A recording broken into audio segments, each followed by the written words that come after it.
Bien.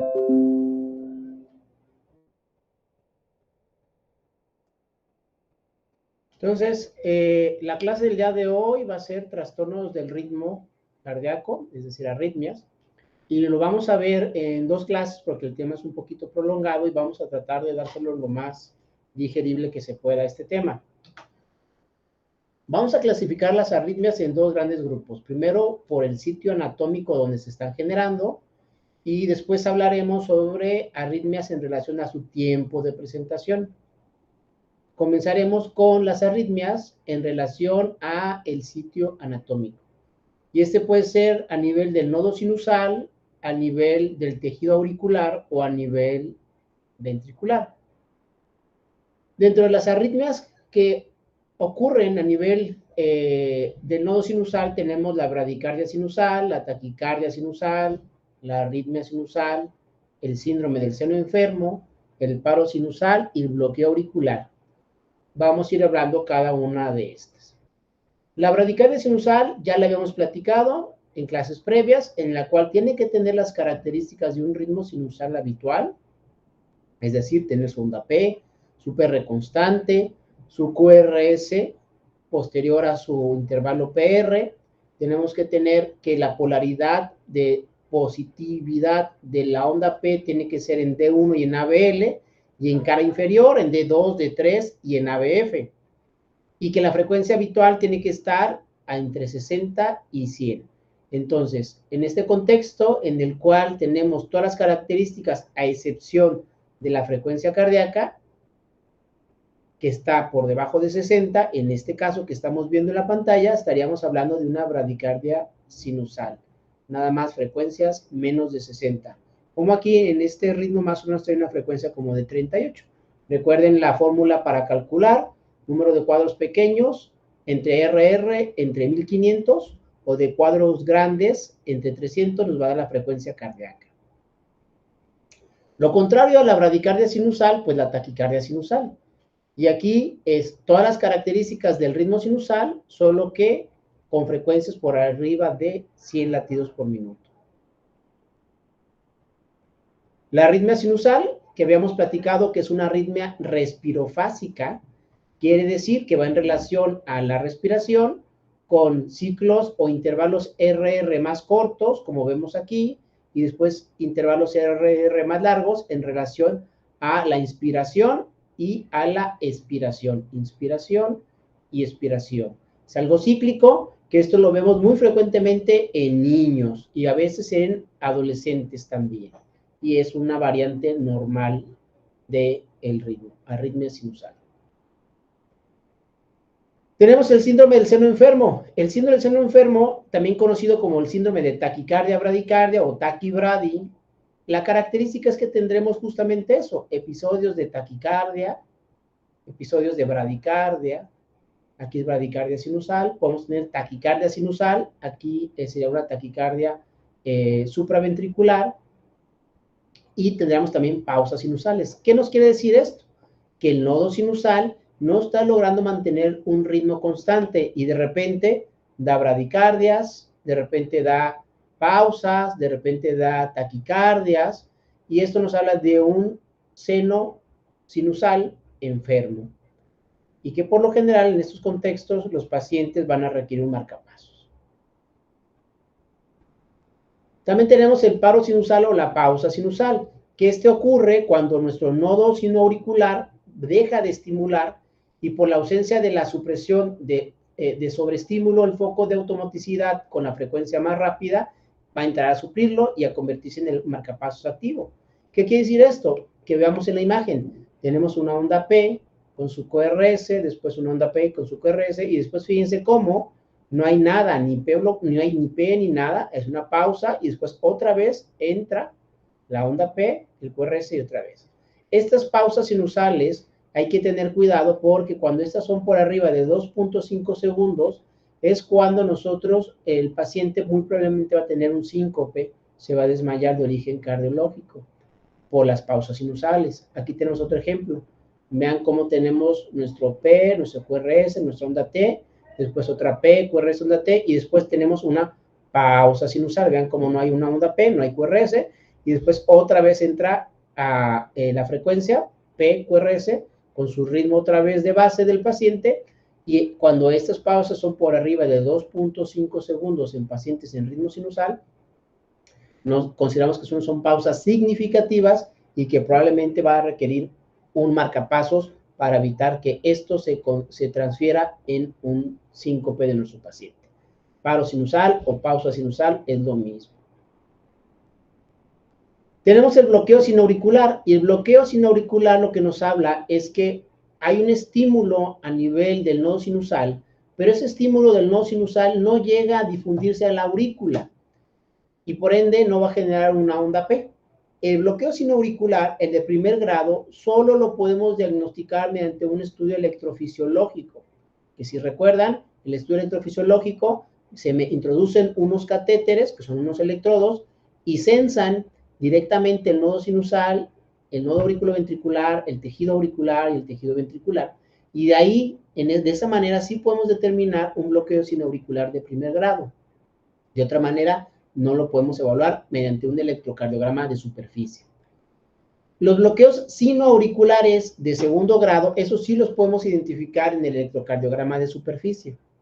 Y eso lo vamos a ir platicando ahorita más adelante. Entonces, el bloqueo sinauricular de segundo grado tipo Weckenbach, en el PR se va alargando y nuestro intervalo RR se va cortando cada latido hasta que va a desaparecer, ¿sí? Una onda P. Y ustedes me pueden preguntar, oiga, doctor, ¿y cuál es la diferencia entonces de un bloqueo auriculoventricular de segundo grado tipo Weckenbach o fenómeno de Weckenbach? Y bueno, básicamente en el bloqueo auriculoventricular sí tenemos una onda P que no se condujo a los ventrículos. Y en este tipo de bloqueo no tenemos una onda P que se esté despolarizando porque el estímulo se está quedando en nuestro nodo sinusal. Veamos esta imagen. Tenemos nuestro intervalo PR, nuestro intervalo RR. Vean cómo está de 1000 milisegundos el intervalo RR. Se va cortando después a 840 en el siguiente ciclo a 800 milisegundos. Y aquí, si se fijan, se alargó. ¿Por qué? Porque aquí estamos teniendo, ¿sí? Que hay una onda, aquí tenemos una pausa, que no hay un estímulo auricular, no hay una onda P, y después otra vez empieza el ciclo. Teniendo en caso de un bloqueo sinoauricular tipo Weckenbach por un alargamiento de mi intervalo PR de manera progresiva, con un acortamiento del QRS, del intervalo RR, hasta que hay una ausencia de una P. Obviamente, como hay ausencia de la onda P, hay una ausencia del QRS, y después ya entra otra vez su marcapasos habitual, su nodo sinusal a estimular y a conducirse hacia mi ventrículo. Ese sería un bloqueo sinoauricular de segundo grado tipo Weckenbach. Y así como tenemos uno de Weckenbach, también tenemos un bloqueo sinoauricular, ¿sí? Tipo Mobix, ¿sí?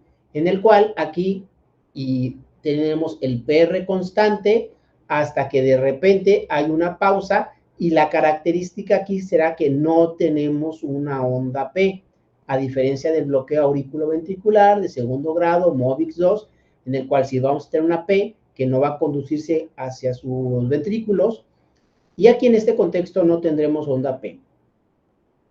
Y el RR de esta pausa es justo el doble del RR anterior, y esto veamos en la imagen de aquí abajo. Vean cómo tenemos aquí un intervalo PR constante, está normal, constante, constante, constante, y donde caería en la siguiente onda P, en teoría, llevando el conteo del ciclo entre una P y la otra P, como vemos aquí. Vean, cuando debería de aparecer una onda P, no hay nada, no hay un estímulo auricular. Entonces, esto nos dice que estamos ante el caso de un bloqueo sinoauricular de segundo grado tipo Mobix, ¿sí? En el cual tenemos la ausencia de la onda P. En el supuesto que en este caso yo tuviera aquí una onda P, aquí donde debería de caer, y que no se conduce a su QRS, ahí estaríamos ante un bloqueo auriculoventricular de segundo grado Mobix 2. ¿Por qué? Porque sí estamos viendo que se está despolarizando la aurícula con su onda P. En este caso, como no hay despolarización de la aurícula, quiere decir que el estímulo se queda nada más en el nodo sinusal y no se transmite hacia la aurícula y despolariza la aurícula. Por eso no hay onda P, obviamente no hay un QRS, y este intervalo que existe entre esta R y esta R será el doble que tenga entre mi ciclo anterior, que sería de esta R a esta R. Vean cómo proporcionalmente tenemos que este espacio de aquí es el doble que tenemos acá.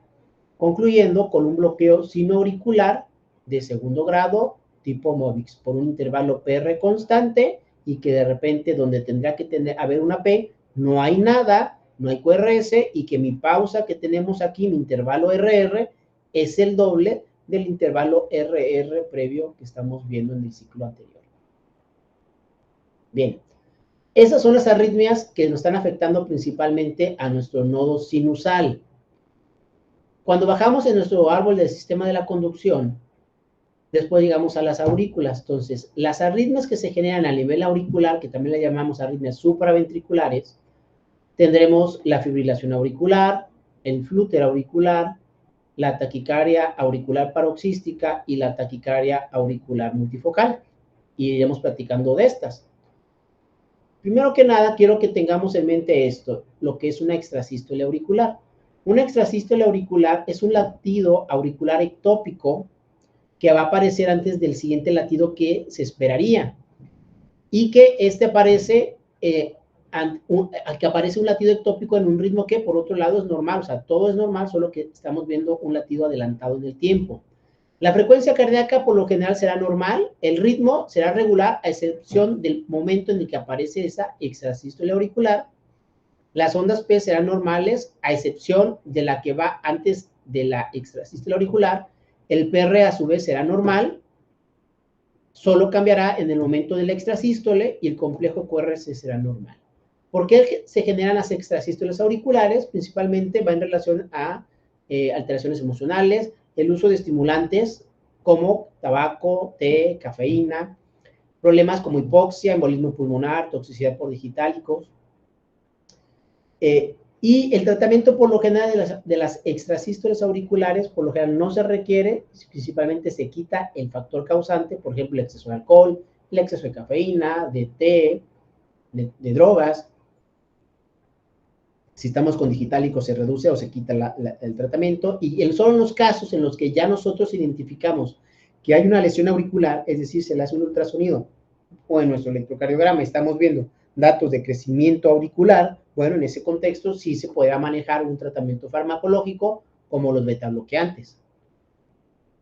Entonces, una extrasístole auricular sería esta. Vean cómo en los primeros 3 ciclos tenemos aquí un latido, otro latido, un tercer latido, y estos son normales. El espacio entre ellos es normal, las P son iguales entre ellas, el intervalo PR es igual entre ellos, pero vean qué sucede en el cuarto ciclo, en el cuarto latido. Vean cómo en este cuarto latido que tenemos aquí, se adelantó en el tiempo, quedó más corto que los previos, y esta onda P es diferente a las ondas P previas. ¿Por qué? Porque se está generando en un punto diferente de la aurícula que no corresponde al donde vienen las P's que son de origen sinusal. Inclusive el PR puede modificarse dependiendo la distancia de donde se esté generando esa despolarización ectópica dentro de la aurícula. Entre más cercano al nodo auriculoventricular, más cortito será mi intervalo PR, y entre más largo, más distante esté, mi PR podrá estar un poquito más prolongado. Y después de esta onda, esta extrasístole auricular, después se recupera el ritmo normal de nuestro paciente. Vean cómo regresa a la normalidad, como estaba previamente el paciente. Entonces, esa es la característica de una extrasístole auricular. Entonces, entendiendo esto, ahora sí vamos a hablar de la taquicardia auricular, que es una arritmia supraventricular. Es una taquicardia que aparece y termina súbitamente y que el impulso hace un circuito y vuelve a entrar una y otra vez porque se está despolarizando de manera repetitiva algún punto de la aurícula que por lo general nos habla de irritación. Las frecuencias pueden ir entre 100 y 280, el ritmo va a ser regular, el intervalo RR, las ondas P serán diferentes a las sinusales porque se están generando no en el nodo sinusal, sino en alguna parte de la aurícula. Y nuestro intervalo PR, como ya comenté, puede ser igual o diferente. el complejo QRS aquí será normal. Por lo general se asocia a más frecuente a las mujeres, estimulación del sistema nerviosimpático, factores de estrés como fiebre o sepsis, cardiomiopatías como infarto, cardiopatía reumática, miocarditis o trastornos de la conducción. Y el tratamiento, si es sintomático, se pueden manejar maniobras vagales, y si no responde a las maniobras vagales, podemos utilizar ya fármacos como beta bloqueantes, o podemos, si el paciente está inestable, llegar a requerir una cardioversión sincronizada. Y aquí tenemos el ejemplo de una taquicardia auricular, que donde estamos viendo ondas P, pero que esta onda P que vemos aquí son diferentes a la onda P sinusal de mi paciente, con frecuencias más de 100 latidos por minuto, con ondas P diferentes a las sinusales. Aquí podemos hablar de una taquicardia auricular. Por lo general son de presentación paroxísticas, es decir, van y vienen. Otra variante de la taquicardia auricular es la taquicardia auricular, pero multifocal. ¿Qué quiere decir? Que se está generando en diferentes puntos de mi aurícula. Supongamos que esta es mi aurícula, de diferentes puntos están generando despolarizaciones de la aurícula.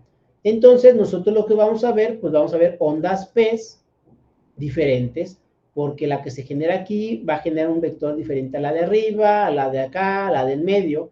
Entonces, en nuestro electrocardiograma, ¿qué vamos a ver? P diferentes.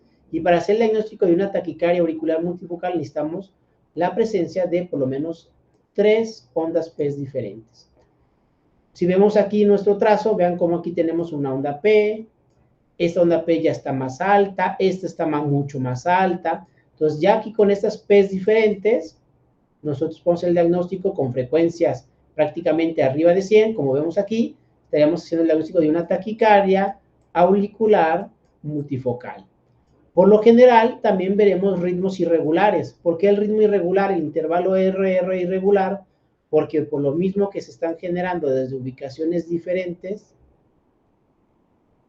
dentro de mi aurícula me podrá generar intervalos RR diferentes, como vemos aquí, pero todos tienen onda P, que es lo que nos va a diferenciar más adelante que hablamos de la fibrilación auricular. Por lo general, la taquicardia auricular multifocal la vemos en pacientes neumópatas, pacientes enfisematosos, hipocosos, con problemas de hipertensión arterial pulmonar o también en intoxicación por digitálicos. Y la fibrilación auricular, la cual aquí la característica es que va a existir una contracción auricular totalmente incoordinada, y esto se genera por múltiples focos auriculares que va a generar frecuencias muy altas de la aurícula, por eso su nombre de fibrilación, porque está fibrilando la aurícula, y el nodo auriculoventricular va a generar un bloqueo variable. ¿Bloqueo variable de qué? Pues de tantas despolarizaciones auriculares, las va a estar frenando el nodo auriculoventricular y solo algunas estarán pasando hacia el ventrículo, y eso va a generar que la despolarización ventricular sea de manera irregular, es decir, que veamos intervalos RR variables, como vemos en este ejemplo. Vean cómo el intervalo RR está totalmente irregular. Hay unos largos, unos como intermedios, aquí se volvió a alargar más, aquí quedó más cortito, estos son cortitos. Nuestro intervalo RR es irregular. ¿Qué otra característica vemos? Que no vamos a ver una onda P bien definida, a diferencia de la taquicardia auricular multifocal. Y lo que también vamos a ver, vean cómo nuestra línea de base está toda irregular. Todo irregular. Y eso se genera por las múltiples despolarizaciones que está generando la aurícula, que no tengamos una línea de base recta como habitualmente la vemos. Esa será otra característica que nos permitirá diferenciar de una fibrilación auricular. ¿Qué tenemos que cuidar con la fibrilación auricular? Dos cosas. Uno, la frecuencia cardíaca de los pacientes, porque pueden hacer frecuencias muy altas y descompensar al paciente, o de repente frecuencias muy bajas. Y la otra cosa que hay que cuidar, aparte de la frecuencia, es la formación de coágulos, porque por la irregularidad que se genera a nivel de la aurícula y esa pérdida de la contractilidad auricular va a generar éstasis en la aurícula y pueden formarnos coágulos, que es la causa que nos incrementa el riesgo en estos pacientes de ¿qué? De infartos cerebrales, de accidentes cerebrovasculares en los pacientes con fibrilación auricular. Por eso siempre controlamos la frecuencia y controlamos la presencia de coágulos en esos pacientes. El flúter auricular es un paso previo a la fibrilación auricular. Y aquí lo que está generando también es una contracción anormal de la aurícula, pero aquí todavía tiene cierta organización. Y por eso la característica es que nosotros estaremos viendo las famosas ondas F, que son estas que estamos viendo aquí, y que nos dan la imagen de dientes de sierra de un flúter auricular.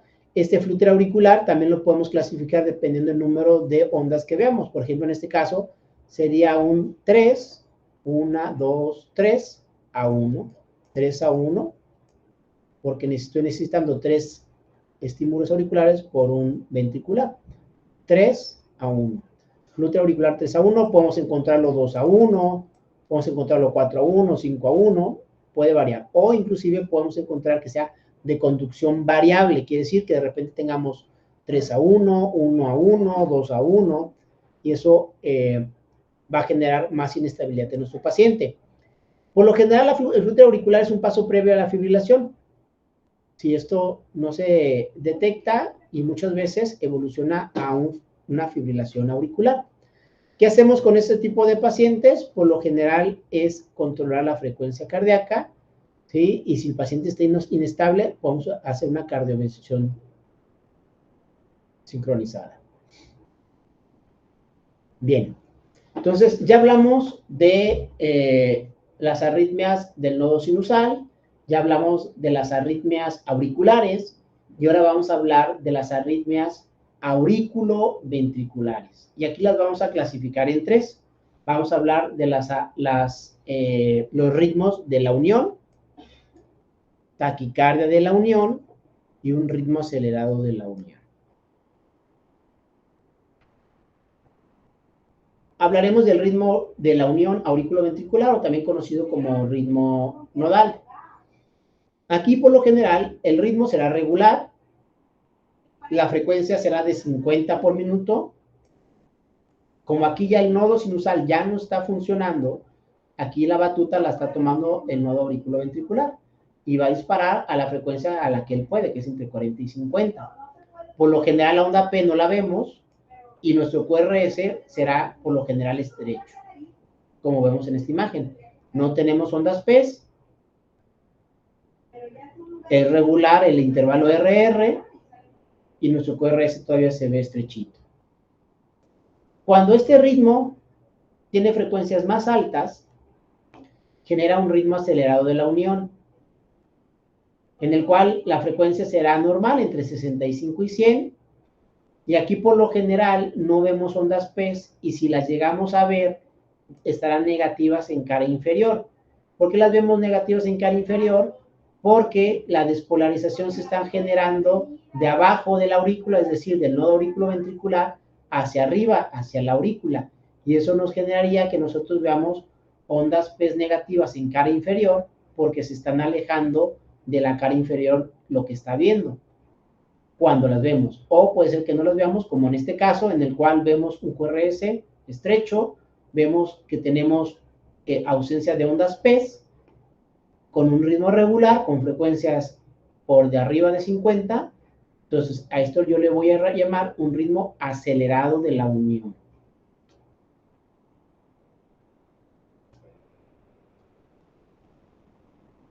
Y la taquicardia de la unión. La taquicardia de la unión tenemos principalmente dos tipos.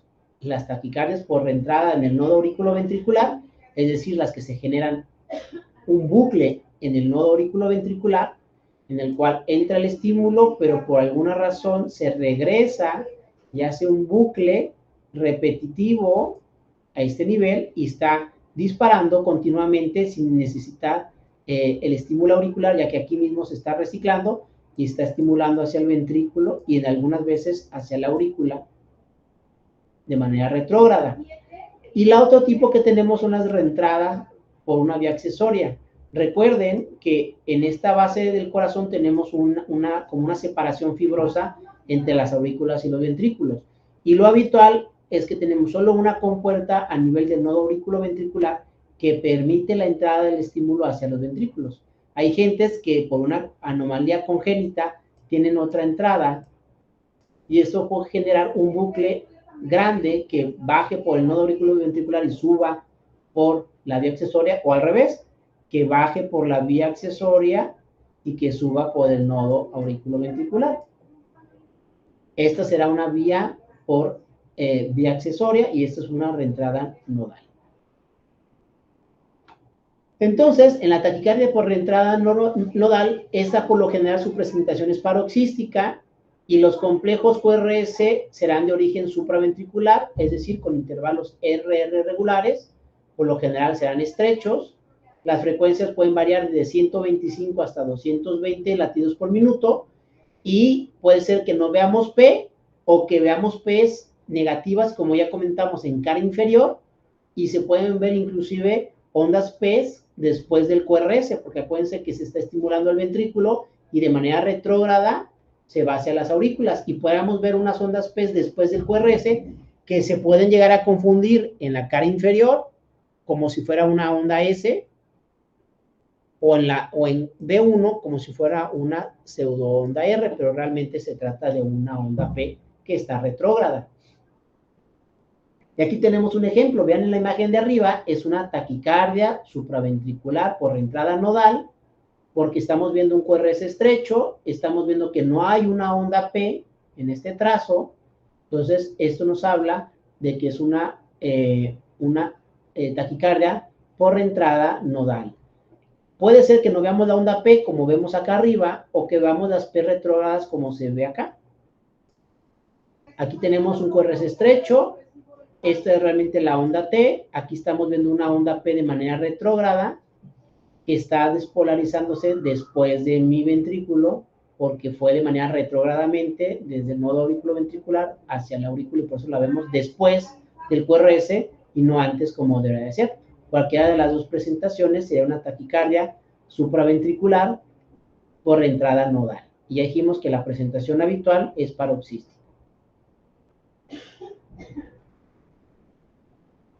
Y la otra es una reentrada por vía accesoria, que es el famosísimo síndrome de Wolff-Parkinson-White, en el cual se va a caracterizar por tener un intervalo PR corto. Este intervalo PR corto se genera por esta vía accesoria que tenemos y que por lo general será menor de 0.2 segundos, es decir, menor a 3 cuadritos pequeños. ¿Qué vamos a encontrar característico en las vías accesorias? Un complejo QRS con una onda delta inicial. Esa onda delta inicial se refiere justamente a esta imagen que vemos aquí. Vean cómo la rama ascendente del QRS, de la onda R, cómo tiene una pendiente inclinada, que normalmente no se debería de ver así, debería de verse recto hacia arriba, no con esta pendiente que estamos viendo así. Esta es la onda delta que nos debe hacer pensar en una vía accesoria, más un PR corto, vean cómo está cortito el PR.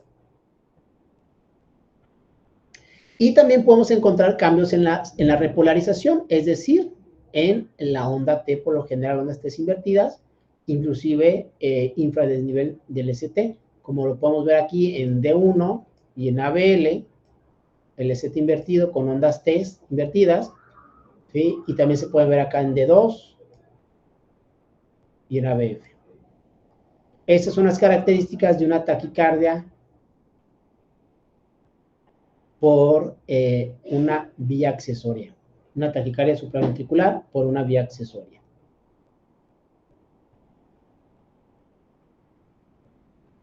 Muchas veces, regresando un poquito a esta diapositiva, cuando tenemos las taquicardias con frecuencias muy altas, no logramos discernir si se trata por una vía accesoria o por una reentrada nodal.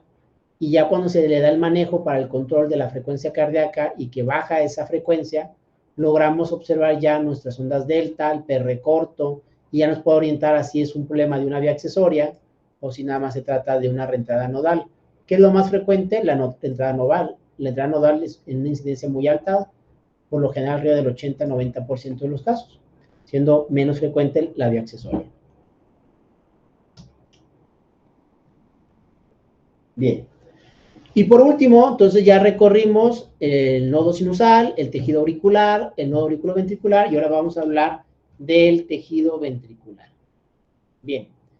El tejido ventricular lo vamos a dividir en prácticamente nada más en dos: taquicardia ventricular y fibrilación ventricular.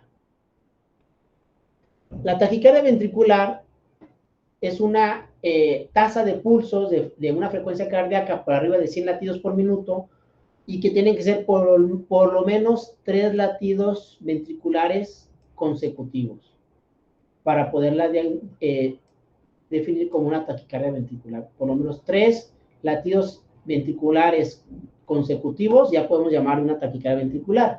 Lo que sí es que le llamamos sostenido cuando dura más de 30 segundos y no sostenido cuando dura menos de esto. ¿Cuáles son las características electrocardiográficas? Las frecuencias entre 140 y 220, el ritmo es regular, las ondas P por lo general no las alcanzamos a ver, están ocultas en el QRS, por ende no lo logramos ver. ¿Perdón? Y el complejo QRS, como es algo ventricular, nosotros veremos algo ancho y aberrante, es decir, por lo general complejos más de 0.2 segundos, es decir, de 3 cuadritos pequeños. Es importante y a veces es difícil lograr diferenciar entre una taquicardia ventricular y una taquicardia supraventricular, pero con conducción aberrante. Y a veces es importante definirlo porque el tratamiento será diferente entre uno y otro. Entonces, para eso, desde los años 70, sí se definieron los criterios de Wellens, y que hay criterios generales y criterios específicos. Estos criterios, básicamente, los que nos permite diferenciar es si estamos ante una taquicardia supraventricular que tiene una conducción aberrante y por eso se ve el QRS ancho, o si realmente estamos ante una taquicardia ventricular. Por eso se definieron estos criterios desde el 78. Los criterios generales nos dicen que si la taquicardia de QRS ancho presenta uno de los criterios morfológicos que vamos a ver ahorita, se trata de una taquicardia ventricular. ¿Y cuáles son estos criterios morfológicos? Uno, que presentemos una disociación auriculoventricular, es decir, que veamos ondas P por un lado y que veamos el QRS por el otro. Y aquí no lo estamos viendo en la tira de abajo, estamos observando que la onda P se ve aquí, la onda P es antes del QRS, aquí está una pseudo R después del QRS, aquí tenemos que la onda P está cayendo casi al acabar el QRS. Esto nos habla de una disociación auriculoventricular, las P's van por sus lados y los QRS van por su lado. Eso es disociación auricular.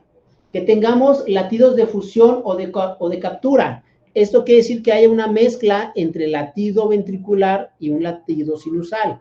Como se ve aquí en la flecha gruesa, nos está mostrando este complejo QRS que es diferente a los previos, que tiene una onda P que está aquí y que tiene una QRS más estrecho que los que estamos viendo previamente. Cuando tenemos latidos de fusión o de captura, también es otro criterio morfológico para taquicardia ventricular.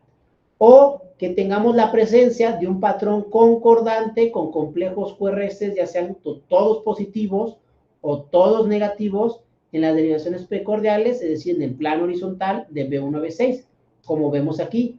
Vean cómo en este trazo de B1 a B6, todos los complejos en este caso son positivos. Y en este otro ejemplo del lado izquierdo tenemos que todos los complejos de B1 a B6, vean cómo los complejos todos son negativos. También este es un criterio para hablar de taquicardia ventricular, ya sea criterios que sean todos positivos o todos negativos. Estos son los criterios generales de Wellens. Después hay unos criterios específicos, que estos criterios específicos nos dicen si tienes tú un patrón de bloqueo de rama izquierda o bloqueo de rama derecha, porque recuerden que estamos hablando que en la taquicardia ventricular estamos ante una taquicardia de un QRS ancho. Entonces, muchas veces cuando tenemos un QRS ancho, vamos a tener un bloqueo de rama, como hemos visto.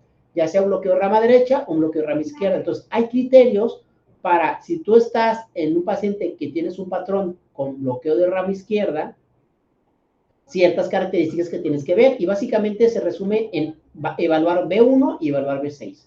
En B1, en un paciente que tienes una taquicardia de QRS ancho con un patrón de bloqueo de rama izquierda, tú vas a buscar en B1 que tengas una onda R inicial, que es esta que tenemos aquí, una onda R inicial, que sea ancha, que mida más de 30 milisegundos esta onda R inicial, y que tengamos una onda S con su rama descendente mellada, y que la duración desde el inicio del QRS hasta el vértice de la onda S sea mayor a 60 milisegundos, es decir, mayor a un cuadrito y medio, y que en B6 tengamos la presencia de una onda Q inicial, dándonos una imagen, como vemos aquí, de una Q minúscula, R mayúscula, o en su defecto que tengas un QS. QS, que es esto de acá. Estas son las características morfológicas que cuando yo vea una taquicardia de QRS ancho con una imagen de bloqueo de rama izquierda, con las morfologías que ya platicamos de la rama izquierda en las clases pasadas, tenemos que analizar B1 y B6. Si cumplen estas características que les estoy mostrando, una R inicial que dure más de 30 milisegundos, que tenga una melladura la onda S en su rama descendente, que del inicio del QRS a la vértice de la onda S sea mayor a 60 milisegundos, y que en B6 tengamos un patrón de Q minúscula, R mayúscula, o en su defecto de un QS. Estos criterios morfológicos vienen a apoyarnos nuestro diagnóstico de una taquicardia ventricular en base a los criterios de Wellens. Esto es para rama izquierda y esto es para rama derecha. Fíjense cómo aquí el RR está en B1, nos orienta a que es una rama derecha. Entonces, ante una taquicardia de QRS ancho con imagen de bloqueo de rama derecha, como estamos viendo aquí, yo tengo que ver igual lo mismo, B1 y B6. En B1 vamos a buscar que tengamos una imagen de QR, Q minúscula, R mayúscula, o que tengamos una R monofásica, solo una onda R, o sea, este sea un QR, este sea una onda R nada más, o que tengamos lo más característico que es unos complejos con imagen de oreja de conejo, aquí con sus dos orejitas, donde la R será mayor que la R', como se ve en esta imagen, en B1, y que en las derivaciones B6 tengamos que la onda R sea menor que la onda S, como vemos aquí en B6. O que en su defecto tengamos también una morfología de QS en B6, es decir, algo así. Estos son los patrones morfológicos para evaluar un bloqueo de rama derecha ante una taquicardia de QRS ancho y saber si tú cumples estos criterios, estoy ante una taquicardia ventricular, y si no los cumple, ante una taquicardia supraventricular con una conducción aberrante, y por eso el QRS se ve ensanchado, aunque sea de origen supraventricular. Después, por ahí de los 90, el doctor Brugada quiso definir un poquito o simplificar un poquito más esto, y hizo criterios en base al plano horizontal. El plano horizontal, acuérdense, principalmente de B1 a B6. Entonces, te dice que es una taquicardia ventricular de QRS ancho si existe la ausencia de complejos RS en las derivaciones precordiales, como esto. Vean de B1 a B6, y realmente no podemos definir un complejo RS característico. No estamos viendo una onda R y una onda S bien definida de B1 a B6. Si tú tienes eso, en automático tienes diagnóstico de taquicardia ventricular. Ahora, supongamos que si ustedes vieron que el paciente tiene un intervalo, que tiene un complejo RS. Bueno, si tú observas, como aquí en esta imagen, que tengamos un bloqueo, una imagen, un complejo RS, vean cómo tenemos en B1 RS, en B2 RS, en B3 se ve más claramente el RS. Tienes que ver si este RS, la duración del intervalo RS, si es mayor de 100 milisegundos. Si es mayor de 100 milisegundos, estamos hablando de una taquicardia ventricular. Si tu intervalo RS sí está, pero mide menos de 100 milisegundos, estamos a una taquicardia supraventricular. El siguiente criterio es que tengas la presencia de una disociación auriculoventricular, que es lo que ya habíamos platicado en la diapositiva previa. Es decir, que tú veas que tus ondas PES, que son las flechas delgadas negras, estén apareciendo y no relacionadas con tu QRS, que vayan por su lado las ondas PES. Si tú observas disociación auriculoventricular, también estás ante una taquicardia ventricular. Y por último, que se cumplan los criterios morfológicos, si es un bloqueo de rama izquierda o de rama derecha, como ya habíamos platicado en la diapositiva previa. Si no se cumple ninguno de estos criterios, estás ante una taquicardia supraventricular, y si se cumple alguno de estos, en el orden que fuimos platicándolos, estás ante una taquicardia ventricular, y en base a los criterios de Brugada, en el plano horizontal. Después, el doctor Berekei, en el 2008, puso criterios también, pero no en el plano horizontal, sino en el plano frontal. Y aquí te dice que será taquicardia ventricular si se cumple alguno de estos criterios. Es decir, 1, que tengas la presencia de una onda R inicial en ABR, como vemos aquí, una onda R inicial en ABR.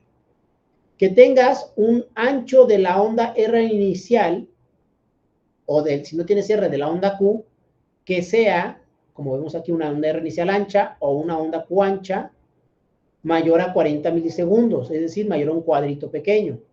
O que tú observes la presencia de muescas o melladuras en la porción inicial descendente del complejo QRS, como vemos aquí, en un QRS que sea predominantemente negativo, como es este caso que estamos poniendo.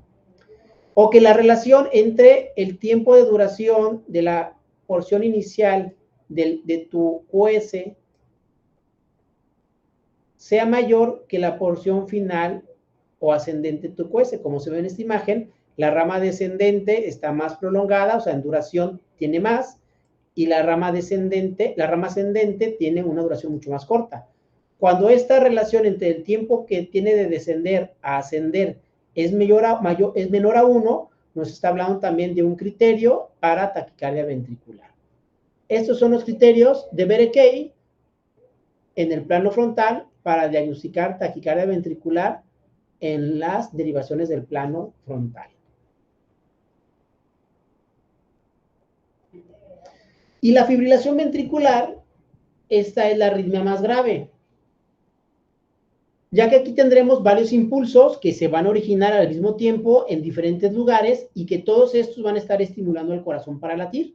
Entonces, esto va a generar que tengamos contracciones rápidas y desordenadas que pueden alcanzar frecuencias tan altas como 300 latidos por minuto, lo que genera latidos caóticos y que el corazón pierde esa capacidad de bombeo de sangre hacia el resto del organismo, teniendo una imagen como esto que vemos aquí. Una fibrilación ventricular donde vemos una imagen con complejos irregulares, no ves línea de base y el paciente obviamente está en choque, en paro cardíaco en este contexto. Bien, entonces, con toda esta información ya pudimos hablar sobre las arritmias más frecuentes que básicamente mínimo tenemos que conocer en base a su generación en el nodo sinusal, en el tejido auricular, en el nodo auriculoventricular y a nivel ventricular. Y en la siguiente clase vamos a hablar ahora sobre las arritmias en relación al tiempo de su presentación. Pero eso será el tema para la próxima clase, chicos.